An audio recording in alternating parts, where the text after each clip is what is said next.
इकलौता बेटा अपने माँ और बाप को खुशियों से भरे दिन होली जैसे त्यौहार का और अपने प्यार का इजहार करते हुए खत की सूरत में एक नायाब किस्म का संदेशा भेजता है। इस खत में लिखी हुई हर एक मोहब्बत और मिठास से भरी हुई बात आपको पेश करूंगा। इस खत में सारे लिखे हुए अल्फाज और दिल से निकले हुए मीठे बोल आप लोगों को गुफ्तगू में बताने जा रहा हूँ। तो चलते हैं इस खत की तरफ, खोलते हैं इस दर्द भरे खत को और सुनते हैं इस गम भरी कहानी को, जिसमें वो इकलौता बेटा किस तरह अपने माँ और बाप से मुखातिब हो रहा है, उनकी गैर मौजूदगी में उनको हर रोज़ किस तरह याद करता है, उनको खुशियों जैसे त्यौहार पे कैसे दूर होके भी दिल के करीब देखता है। ये सारा मंजर इस खत में वाज़े बयान किया हुआ है। खत को जैसे खोलते हैं तो उनकी माँ और बाप के आंसू तो बेटे का सलाम पढ़ने से पहले ही टपक पड़ते हैं। ऐसे क्या बोल बोले हैं उस बेटे ने, जी हाँ, मेरी सांस, मेरी जान, मेरी दुनिया, मेरा सब कुछ, मेरी माँ, मेरी ताकत, मेरी जीत, मेरा हौसला और मेरी ज़िंदगी का हम सफ़र, मेरा पुराना और सच्चा दोस्त, मेरे अब्बू जान और मेरी ज़िंदगी को हर वक्त इंटरटेन करने वाली मेरी प्यारी दादी माँ, आप सबको इस होली के त्यौहार की ढेर सारी शुभकामनाएं और बहुत सारी खुशियाँ इस खत में समेट कर आपकी राह तले भेज रहा हूँ। उम्मीद है आप सब हर दिन की तरह आज भी इस बड़े त्यौहार पे दिल को झूठी तसल्ली देते हुए ठीक होंगे।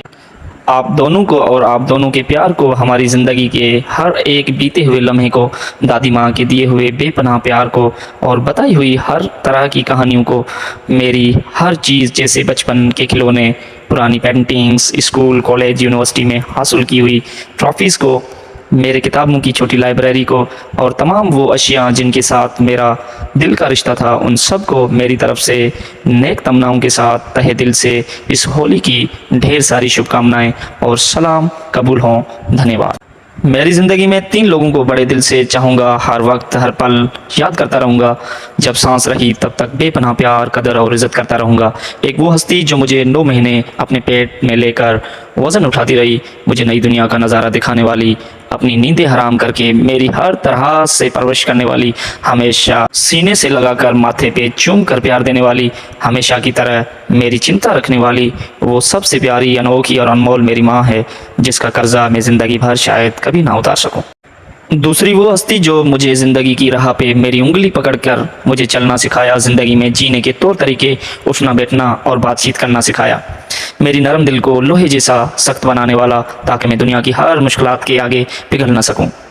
मुझे हार के पीछे जीत और जीत के पीछे खुशी के मज़े दिखाने वाला, मुझे ताकतवर और तगड़ा बनाने वाला वो मेरा अब्बा जान है, जो कि खुद ने सारी ज़िंदगी गंवा दी मेरी ज़िंदगी बनाते बनाते।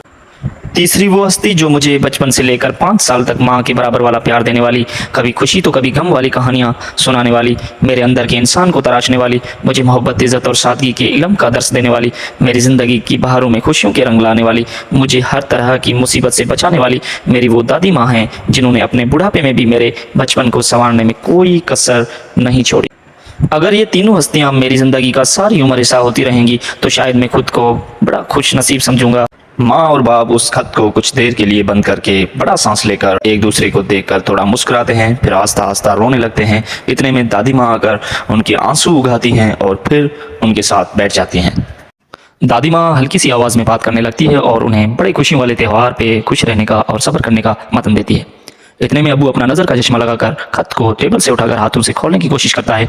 तब फिर से माँ धीरज से बोलने लगती है, छोड़ दें वरुण के पप्पा, बस कर दें अब, और दिल को नहीं सहा जाता कि हमारा लगते जिगर किस हाल में होगा।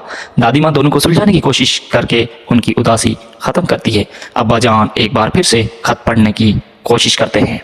अम्मी, पापा और दादी माँ, मेरा भी दिल करता है हर रोज़ आपके साथ बैठूं, खाना खाऊं, बातें करूं और आपके पाँव दबाऊं।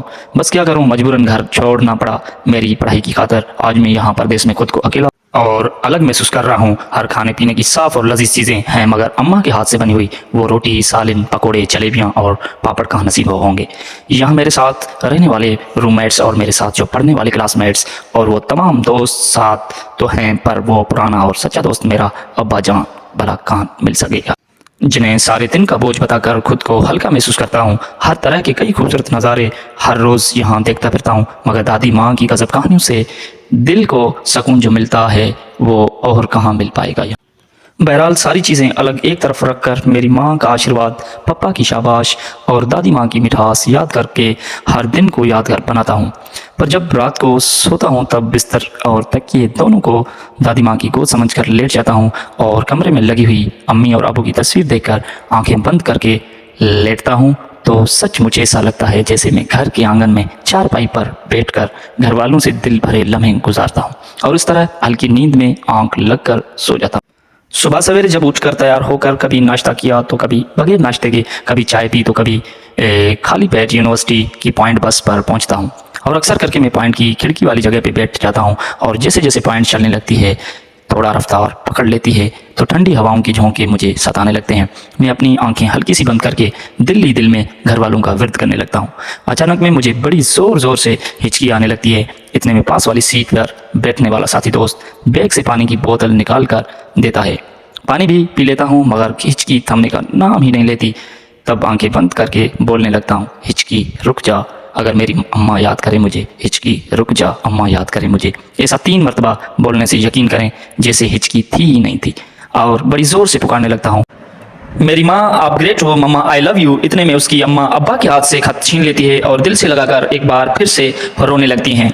दादी माँ हौसला देते हुए, अपना बेटा तो विलायत गया हुआ है, पढ़ लिख कर बड़ा आदमी बन के आएगा, हमारी खिदमत करेगा और हमारा सहारा बनेगा। आप लोग उनकी गैर मौजूदगी में खुश रहा करें और रोना धोना छोड़ो, सब बेकार की बातें छोड़ो। अब जैसे ही दादी की बात अम्मा के कानों तक गूंजती है तो अम्मा खुद वो खत वापस अब्बा को पढ़ने के लिए दे देती हैं। पॉइंट अब जाके यूनिवर्सिटी की हदूद में जा पहुंचती है। सब तलबा पॉइंट बस से उतरकर अपने अपने डिपार्टमेंट्स की तरफ जाते हैं मगर मैं सबसे थोड़ा अलग होकर एक बड़े दरख्त के नीचे बड़ी उम्र की बुजुर्ग अम्मा के साथ कुछ देर तक बैठ जाता हूं, जो कि किसी दरख्त की जड़ों से बनी हुई टूथब्रश हाथ में ली हुई बेचने का इंतजार कर रही होती हैं। मैं उसे देखकर मुझे दादी माँ की याद आ जाती है और उसे कुछ खाने की चीज़ें दे देता हूँ। ये रूटीन हर रोज़ का हुआ करता है। फिर जहनी सुकून जब मिलता है बाद में क्लासेस की तरफ जाने लगता हूँ और पढ़ाई का बेहतरीन टाइम देकर वापस हॉस्टल आ जाता हूँ। इतने में दादी माँ की आंखें आंसुओं से नम हो जाती हैं, थोड़ा हिचकिचाती हुई बोलने लगती है, मेरा जिगर, मेरे वरुण, बड़ी उम्र हो बेटा आपकी। अब जैसे ही मैं हॉस्टल जाता हूं तो वहां तमाम तलबा जो कि पीठ पे बैग्स और हाथों में कुछ कपड़ों की थैलियां लेकर सामने से गुजरने लगते हैं। मैं भी उन्हें देखकर उनसे पूछता हूं, अचानक क्या हो गया है जो अब जा रहे हो सब? बस सबके मुंह से जवाब आया कि कल होली है तो जा रहे हैं अपने अपने घर। ये जो होली का सुनकर मेरा भी दिल बड़ा तैयार हो गया कि इस होली को तो मैं हर हाल में मम्मा पापा और दादी माँ के पास जाऊंगा, जाके उनका प्यार और आशीर्वाद लूंगा। मगर हुआ वही जो हर साल की तरह इस साल भी हमारे सुपरवाइजर होली के ठीक दूसरे दिन पेपर लेने का इरादा किया है। ये बात जहन में आते ही दिल परेशान सा हो गया, धड़कनें तेज और सांसें जैसे रुक गई हों और दिमाग काम करना छोड़ गया। बस मुझ पर उदासी का आलम छाया रहा। बस घर वालों की याद तेजी से आती रही और बस यही सोचता रहा कि अब मैं उनके बगैर होली यहाँ कैसे मनाऊंगा और वो मेरे बगैर होली वहाँ कैसे मनाएंगे। फिर मैं भी दौड़ता हूँ कमरे की तरफ। वहाँ मेरा रूममेट जो अक्सर सोया हुआ रहता है, पर उस दिन वो तैयार होकर अपने माँ बाप से मिलने और होली मनाने के लिए हमारे गांव जा रहा था। वो सिर्फ वहाँ ट्रेन के टाइम का इंतजार कर रहा था, वरना मेरे आने से पहले ही निकल जाता। उसने मुझे बहुत चलने को कहा, मेरा भी दिल बहुत था घर आने को। बस सोचा अगर मैं मजबूरन आज नहीं जा सकता तो फिर अपना प्यार और दर्द इस खत में समेट कर क्यों ना अपने अम्मी अब्बू और दादी माँ को भेजकर उन्हें होली जैसे त्यौहार पे याद करूं। फिर मैंने खत लिखना शुरू किया और इसे होली का संदेशा बनाकर आप लोगों को भेज दिया। एक बात और, अम्मी अब्बू और दादी माँ, कसम से आप भले मुझसे मेरी आंखों से कई दूर हो जाएं, पर सच पूछें आप सब मेरे दिल के करीब रहते हो। हर रोज़ मैं आपका आशीर्वाद लेकर हर दिन की शुरुआत अच्छे काम से करता हूँ। बस यही आपकी दुआएं और मेरी मेहनत मुझे हर इम्तिहान में टॉप करवाती हैं। जब भी वापस पढ़ाई मुकम्मल करके आऊँगा फिर आप लोगों की ज़िंदगी में बेपनाह खुशियाँ लाऊंगा, ये मेरा प्रॉमिस है आप सबसे। थैंक्स मम्मा पापा और दादी माँ, आज मैं जो कुछ भी हूँ उसके पीछे आप लोगों का बड़ा हाथ है, वरना मैं इस काबिल नहीं रहता। शुक्रिया आपका, अपना लगते जिगर वरुण देव। ये सारी कहानी खत में पढ़कर वरुण की अम्मा पापा और दादी माँ गले लगकर ज़ोर ज़ोर से चिल्लाकर रोने लगते हैं। उम्मीद है कि दोस्तों ये वीडियो और मेरी तख्लीक आप लोगों को पसंद आई होगी। अगर पसंद आई हो तो प्लीज़ चैनल को लाइक कमेंट और सब्सक्राइब करके बेल आइकन का बटन दबाएं और शेयरिंग में साथ दें। शुक्रिया।